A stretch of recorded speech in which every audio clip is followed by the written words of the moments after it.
Buenos días, el día de hoy nuestro grupo explicará sobre la fisiología de los sentidos químicos, la fisiología del gusto y del olfato. Bien, para esto primero daremos a conocer nuestro índice, donde hablaremos sobre la fisiología del gusto, su transducción y la vía del gusto. Posteriormente hablaremos sobre la fisiología del olfato, su transducción, su vía olfatoria y el rinencéfalo. Nuestro objetivo es principalmente comprender la fisiología tanto del gusto como del olfato, comprender su transducción y comprender la vía gustativa y la vía olfatoria. Bien, iniciemos con la fisiología del gusto. Bien, primero hablemos sobre algunas generalidades. El gusto puede definirse como la capacidad para detectar sustancias químicas contenidas en los alimentos. Esto va a ser posible a través de los receptores gustativos. Entonces, el gusto va a tener como función de reconocer sustancias que van a ser potencialmente tóxicas para nuestro organismo, como por ejemplo son los alcaloides venenosos. Y también va a permitir estimular la salivación, iniciando de esta manera el proceso de digestión. Entonces, el sentido del gusto va a estar mediado por células receptoras del gusto que se van a agrupar para así formar las denominadas papilas gustativas. Vamos a encontrar las papilas circunvaladas, a las foliadas y a las fungiformes. Las células receptoras del gusto no solamente las vamos a encontrar en la superficie dorsal de la lengua, también podemos ubicarlas en la faringe, en la laringe, en la epiglotis, en los pilares amigdalinos e incluso en la parte proximal del esófago. Asimismo, recordarles que los receptores del gusto son de tipo quimiorreceptor, igual que los del olfato. De esa manera, decimos que la unidad funcional del sentido del gusto van a ser los botones gustativos o también conocidos como las yemas gustativas. Entonces tenemos el esquema de una yema gustativa donde podemos diferenciar dos tipos de células, a las células de sostén que se van a encargar de dar el soporte y a las células gustativas, que estas van a ser las encargadas de regenerar las células sensitivas para el gusto. Estas van a ser renovadas aproximadamente cada 2 semanas. También podemos diferenciar a las microvellosidades, que es donde se van a alojar los receptores de membranas sensibles a las diferentes moléculas químicas. Cada una de estas células pueden tener receptores para moléculas diferentes y tenemos al poro gustativo, que es por donde van a entrar las diversas sustancias químicas para establecer contacto con las microvellosidades.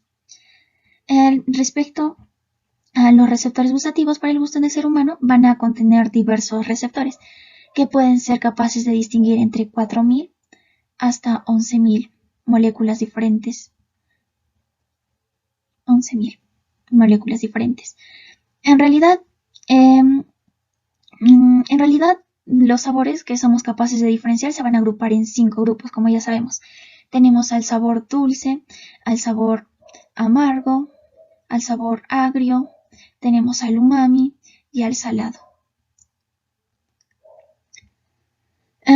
Umami significa sabroso y se debe a que va a contener moléculas de L-glutamato que va a estar presente en carnes, quesos, va a estar presente en alimentos procesados y se van a utilizar como potenciador de sabores en estos alimentos procesados, ¿no?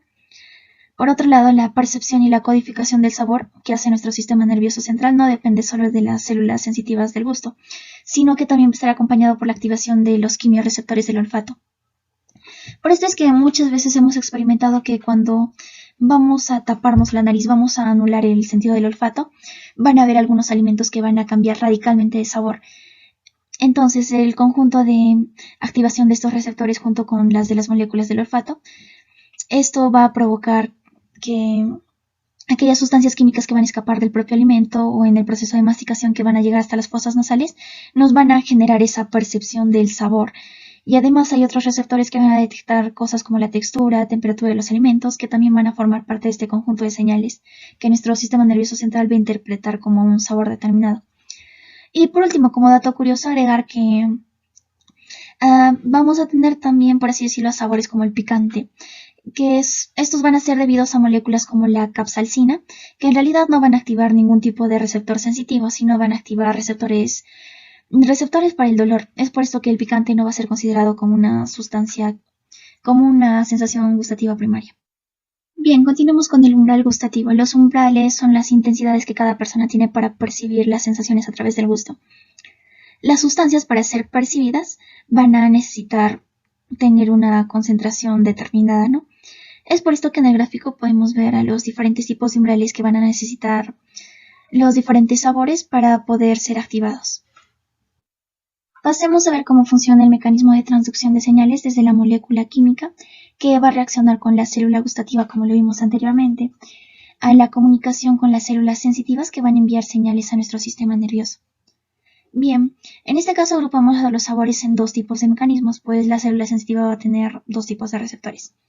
Primero tenemos al salado y al agrio, que estos van a responder a receptores de tipo canal iónico. Bien, entonces iniciemos con el salado. El sabor salado se va a despertar por las sales ionizadas, específicamente por comúnmente llamada la sal de meso, también conocida como el cloruro de sodio. Entonces tenemos el esquema de una célula neuroepitelial sensorial, donde tenemos en rojo al canal de sodio que va a ser sensible a milorida, tenemos de verde al canal de sodio activado por el voltaje y de naranja al canal de calcio activado por el voltaje. Entonces, ¿qué va a pasar? Cuando vamos a consumir una comida salada, específicamente el ion sodio va a ser el que va a atravesar a los canales de sodio sensibles a miloridas. Y una vez que el sodio va a ingresar, nos va a generar un cambio en el potencial de acción. Entonces, una vez que el sodio se ha difundido y ha generado un cambio en el potencial de acción, lo que va a ocurrir es que esto va a despolarizar a la célula, y esta despolarización hace que se activen los canales de sodio y calcio activados por el voltaje. Entonces, una vez que el sodio y el calcio van a estar difundidos en el interior de la célula, especialmente el calcio va a ser el que se va a encargar de activar la exocitosis de las vesículas cargadas con neurotransmisores. Entonces, una vez que van a ser estimuladas estas vesículas cargadas con neurotransmisores por el calcio, lo que va a pasar es que estas vesículas van a liberar el neurotransmisor a la hendidura sináptica. Una vez que está liberada el neurotransmisor a la hendidura sináptica, el neurotransmisor en este tipo de célula es la serotonina, y lo que va a hacer es activar a la neurona sensitiva, que va a convertir esto en una señal eléctrica. Entonces, esto a nivel del encéfalo es interpretado como salado. Bien, respecto al sabor agrio, el sabor agrio va a ser causado por los ácidos, es decir, por la concentración de ion hidrógeno. Entonces también vamos a tener el esquema de una célula neuroepitelial que va a percibir el sabor agrio. De celeste tenemos a los canales de potasio, de violeta tenemos a los canales de hidrógeno específicos del gusto, de rojo tenemos al canal de sodio sensibles a miloridas y de naranja tenemos al canal de calcio activado por el voltaje. Entonces, ¿qué va a pasar? Cuando vamos a consumir una sustancia que es ácida, específicamente el hidrógeno, lo que va a hacer es inicialmente va a bloquear a los canales de potasio. También este hidrógeno lo que va a hacer es difundir a los canales de sodio sensibles a miloridas y a los canales de hidrógeno específicos del gusto. Estas moléculas se van a difundir en el interior de la célula, lo que nos va a ocasionar un cambio en el potencial de acción. Entonces, una vez que ha ocurrido un cambio en el potencial de acción, se va a despolarizar la célula, y esta despolarización lo que va a hacer es activar los canales de calcio activados por el voltaje. Entonces, una vez activado el canal de calcio activado por el voltaje, lo que pasa es que el calcio se va a comenzar a difundir en el interior de la célula. Una vez que el calcio va a estar difundido en el interior de la célula, va a estimular a las vesículas sinápticas, que van a liberar el neurotransmisor en la neurona postsináptica, lo que nos va a generar cambios de potenciales de acción, lo que a nivel encefálico esto se va a interpretar como el sabor agrio o ácido. Una curiosidad es que algunas bebidas carbonatadas que van a contener dióxido de carbono van a activar a los receptores para el sabor ácido, ya que en la saliva va a haber un alto contenido de anhidrasa carbónica extracelular, lo que va a convertir el CO2 junto con el agua en ion carbonato y protones, y estos protones van a activar por tanto estas moléculas, ¿no? Continuemos con el sabor amargo, dulce y umami. Esto los ponemos en el mismo grupo porque van a usar receptores acoplados a segundos mensajeros. Entonces, ¿a qué me refiero? A que estos van a tener receptores específicos, pero el mecanismo de acción por segundo mensajero va a ser el mismo. Estos a su vez van a activar receptores de tipo GPCR, que estos van a ser receptores acoplados a proteínas G. Bien, entonces iniciemos con el sabor amargo. El sabor amargo va a estar casi siempre suministrado por, primero, sustancias orgánicas de cadena larga como nitrógeno, y segundo, por los alcaloides. Estos alcaloides van a comprender muchos de los fármacos empleados en los medicamentos, como por ejemplo tenemos a la quinina, a la cafeína, a la estricnina y a la nicotina. Y también recordemos que al inicio mencioné que comúnmente los venenos van a ser alcaloides. Es por esto que cuando una sustancia va a ser muy amarga, lo que va a hacer el organismo es repeler este alimento como un mecanismo de defensa, ¿no? Continuando tenemos al sabor dulce, que va a ser producido por todos los azúcares, glicoles, alcoholes, aldehídos, cuerpos cetónicos, amidas, ésteres, algunos aminoácidos, algunas proteínas pequeñas, ácidos sulfónicos, entre otros. Y tenemos el sabor umami. El sabor umami viene de la palabra japonesa que significa sabroso, delicioso. Y está muy relacionado con ciertos aminoácidos como el aspartato, el glutamato, y comúnmente lo vamos a encontrar en los espárragos, tomates, quesos, carnes y en algunos alimentos procesados que lo van a utilizar como un potenciador para su sabor. Bien, entonces cuando las sustancias sápidas se van a unir a diversos receptores, ya sea para el sabor amargo, para el sabor dulce, para el sabor umami, cuando estas sustancias sápidas se unen a los receptores, lo que van a hacer es activar a las proteínas G. Una vez activadas las proteínas G, estas van a activar a la fosfolipasa C. Esta fosfolipasa C lo que va a hacer es convertir el IP2 en IP3. Va a aumentar el IP3 intracelular. Este IP3 lo que va a hacer es va a estimular a los canales de sodio y también va a estimular a las reservas de calcio intracelular. Entonces el sodio comienza a difundirse en el interior de la célula y también el calcio liberado de las reservas de calcio intracelular.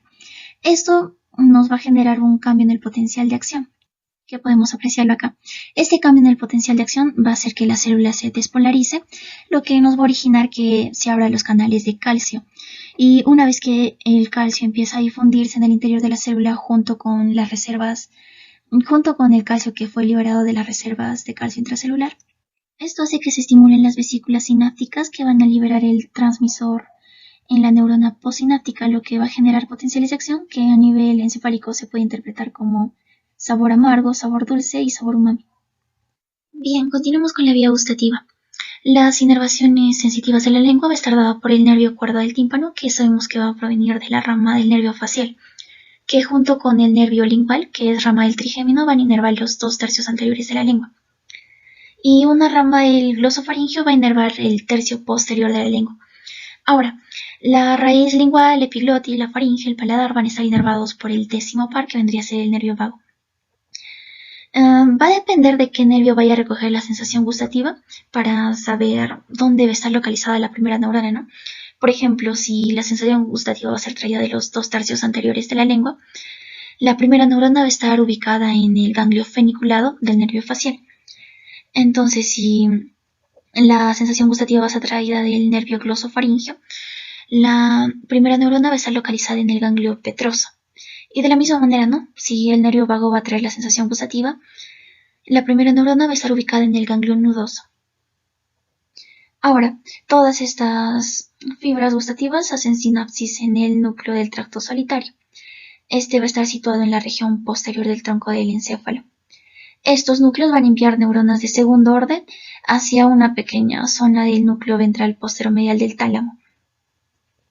Entonces, desde el tálamo, las neuronas de tercer orden se van a dirigir hacia el polo inferior de la circunvolución postcentral en la corteza cerebral parietal, en donde se va a producir su giro hacia la profundidad de la cisura de Silvio y hacia el área insular opercular frontal, donde vamos a encontrar la corteza gustativa.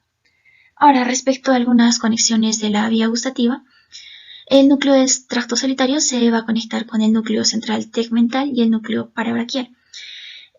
Y así van a enviar información al sistema límbico para producir el condicionamiento aversivo, respuestas emocionales, náuseas, vómitos.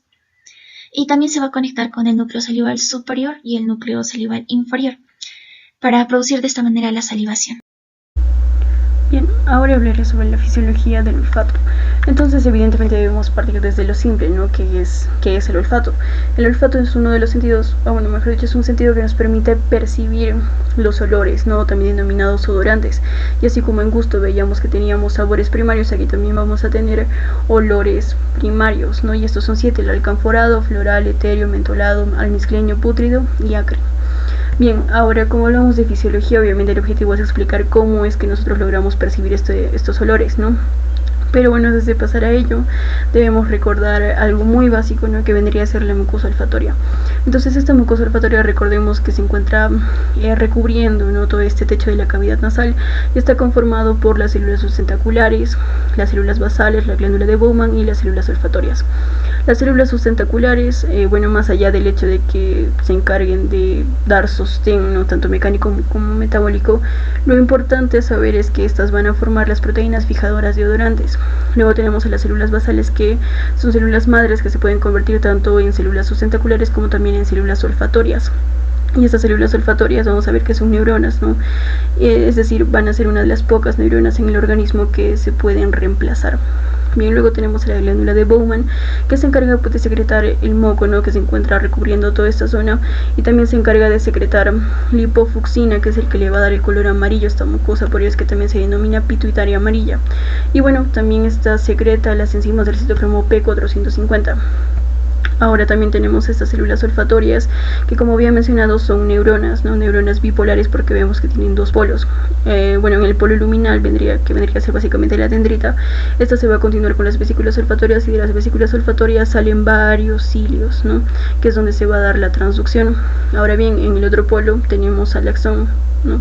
Estos axones van a atravesar los agujeros de la lámina cribosa, y bueno, en conjunto todos estos axones forman el primer par craneal, ¿no?, que sería el nervio olfatorio, y estos pues se van a introducir en el bulbo olfatorio.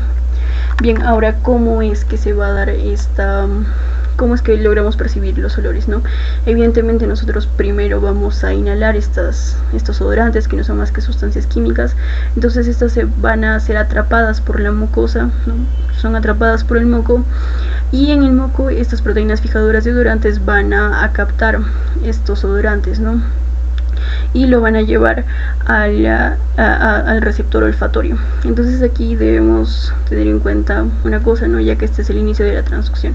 Entonces lo que debemos tener en cuenta es qué es la transducción, ¿no? La transducción es básicamente convertir un tipo de señal en otro tipo de señal. En este caso la transducción va a ser convertir una señal química en una señal eléctrica. Bien, ¿y quién realiza esta transducción? Sabemos que son los receptores sensitivos, perdón, ¿no?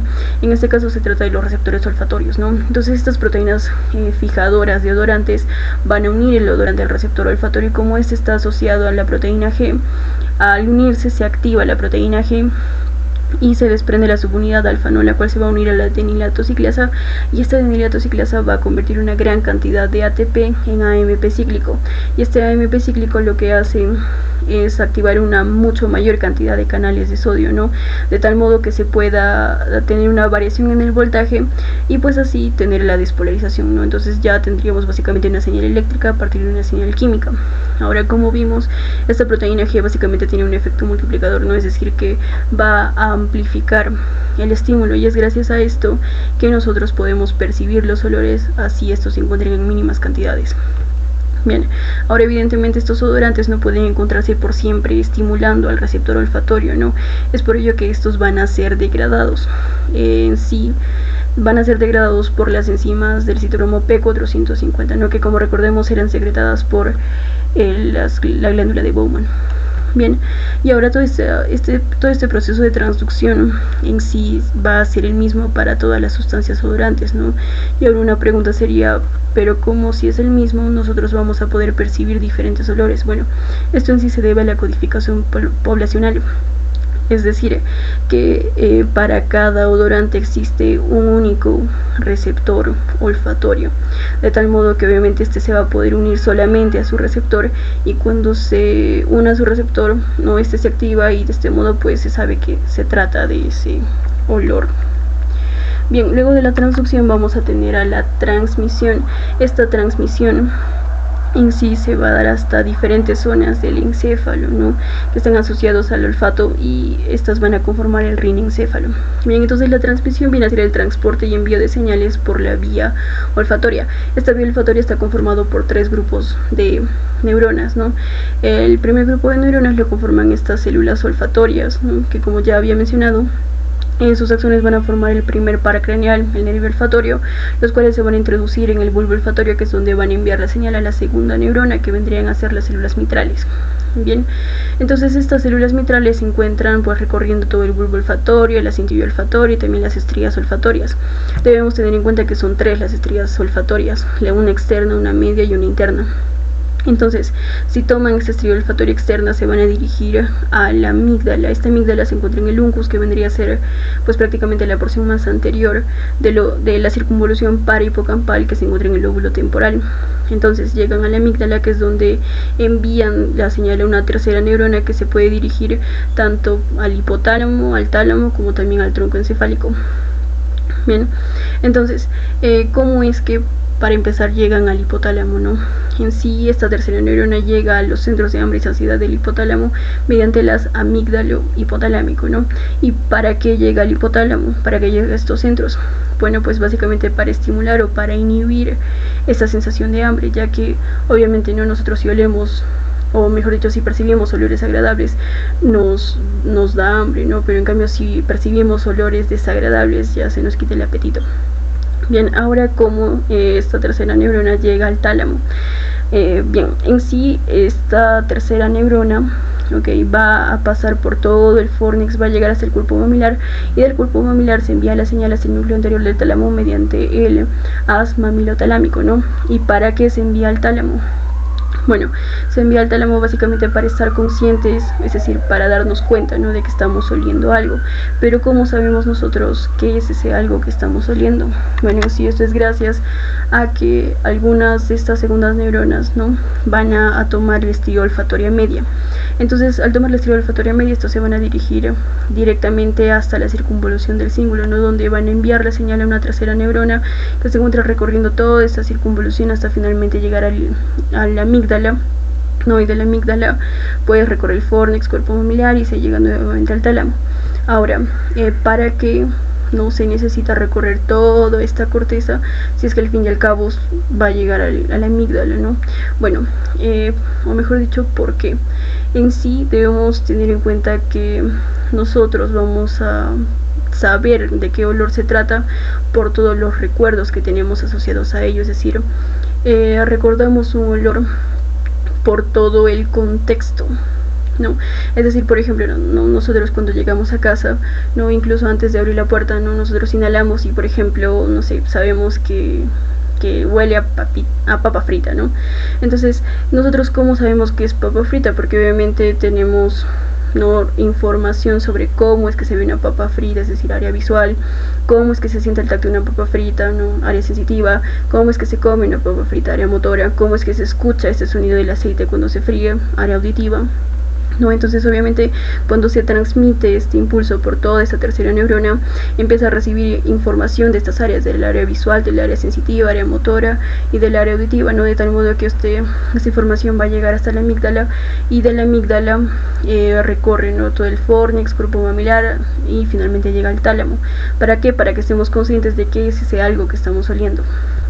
Bien, entonces yo había mencionado que también estas segundas neuronas, ¿no?, también cuando tomaban esta estría olfatoria externa, evidentemente no llegaban a la amígdala, pero estas enviaban señales a terceras neuronas que podían llegar hasta el tronco encefálico, ¿no? Entonces, ¿cómo es que envían la señal hasta el tronco encefálico? En sí, estas terceras neuronas van a conforman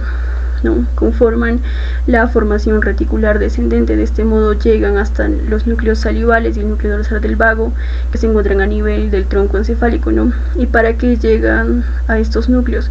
Para relacionarnos con el sistema nervioso periférico. ¿Y para qué se quiere relacionar con este sistema nervioso periférico? Pues básicamente para inducir, ¿no?, a la salivación, y también para aumentar la secreción y motilidad del tubo digestivo. Bien, entonces, como estamos hablando de salivación, evidentemente tienen que ver aquí las glándulas salivales, ¿no? Entonces, de estos núcleos salivales superiores e inferiores van a salir fibras, ¿no? Del salival superior sale el séptimo paracraneal, y va a llegar hasta la glándula sublingual y la glándula submandibular, y bueno, estimula la salivación, ¿no? Y también del núcleo salival inferior salen fibras hasta la glándula parótida y estimula también la secreción de saliva. Ahora, del núcleo dorsal del vago sale evidentemente el nervio vago, ¿no?, el décimo paracraneal, y este va a llegar hasta la submucosa, el tubo digestivo, para inducir a la secreción, y también llega a la capa muscular para inducir a la contracción, ¿no? Es decir, al aumento de motilidad, mejor dicho, de este tubo digestivo. Bien, ahora también había mencionado que se tenía pues una estría olfatoria media. Por esa estría olfatoria media, estas fibras, ¿no? Estas segundas neuronas van a cruzar, se van a entrecruzar hacia el lado contralateral, y en este caso, ¿no? Así como por ejemplo a nivel de la vía piramidal este entrecruzamiento se denominaba decusación piramidal, o a nivel del nervio óptico este entrecruzamiento se denomina quiasma óptico, bueno, pues a este nivel se denomina comisura blanca anterior. Bien. Bueno, pues esta es la bibliografía que utilizamos, y realmente esperamos que esta exposición haya podido ser comprensible y útil para ustedes. Muchas gracias.